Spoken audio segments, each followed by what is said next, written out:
الحمدللہ یہ بہت شکریہ مرزا صاحب آپ کا کہ آپ نے ہمیں موقع دیا کہ اپنی پارٹی کے حوالے سے، اور یہ اس کی کیوں ضرورت محسوس ہوئی ہمیں دیار غیر میں رہ کے، تو اس کے بارے میں کچھ ہم انشاءاللہ بات کریں گے بھی۔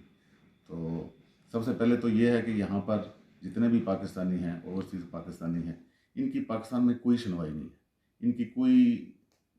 ان کی سنتا نہیں ہے۔ یہاں پر ہم، وہاں پر ہم اگر کوئی انویسٹمنٹ کر کے آئیں، کوئی مکان لے کے آئیں، کوئی پلاٹ لے کے آئیں، تو جب ہم 6 مہینے بعد یا سال بعد جاتے ہیں تو ہماری کوئی بات نہیں سنتا، ان پر کوئی اور قبضہ گروپ جو ہے اس پر قبضہ کر کے بیٹھے ہوتے ہیں۔ میں یہاں پر ایک پارٹی پاکستان عوامی پارٹی کے نام سے ایک اس کو پاکستان میں رجسٹرڈ کروایا ہے، جس کے چیئرمین صاحب جناب دانیال جہانگیر صاحب ہیں، جرمنی میں فرینکفورٹ میں مقیم ہیں۔ اس کا صدر میں ہوں، امجد بٹی میرا نام ہے، پاکستان میں ضلع گوجرانوالہ سے میرا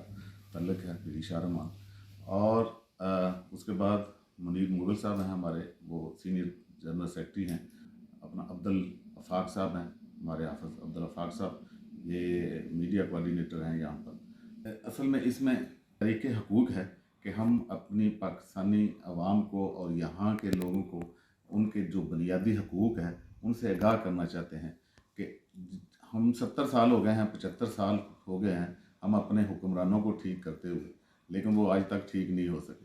اور ہم چاہتے ہیں کہ ہم بھی کوشش کریں کہ ہم خود ٹھیک ہو جائیں اور ہمیں خود پتہ ہو کہ ہمارے بنیادی حقوق کیا ہے۔ ویانا میں الحمدللہ ہم ابھی تک 2 پروگرام کر چکے ہیں، جس میں کافی تعداد میں لوگ اکٹھے ہوئے تھے، اور تقریباً 200 کے قریب لوگ جمع ہو جاتے ہیں، اور انشاءاللہ ابھی تو آغاز ہے،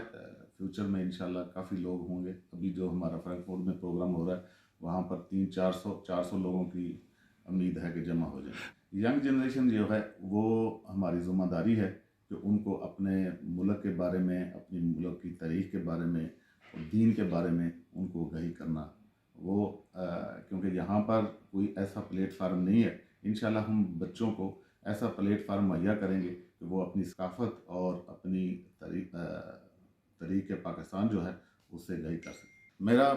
پاکستانی عوام سے یہ اپیل ہے کہ وہ محب وطن بنیں اور پاکستان سے محبت کریں، نہ کہ شخصیت پرست بنیں بلکہ ملک پرست بنیں۔